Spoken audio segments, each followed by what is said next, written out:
I promised you an announcement and here it is. I have been kind of working behind the scenes trying to decide if I want to do this or not, if I had the time to do this or not. And I really feel like I do, and I'm not going to put like a huge pressure. So these are going to be a limited edition thing, but I've had so many people comment and say that they love the way my project bags look.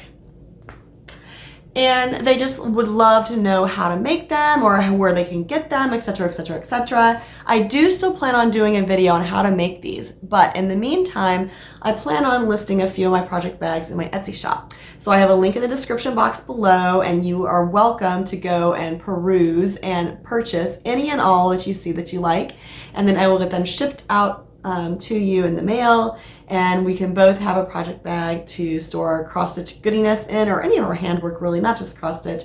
But if you're interested, check out my Etsy shop and I will have them. Now I will tell you that the charms will not be included. That's something that you will want to customize on your own. Some of them will be just a bag, and some of them will have a bag and a floss clutch.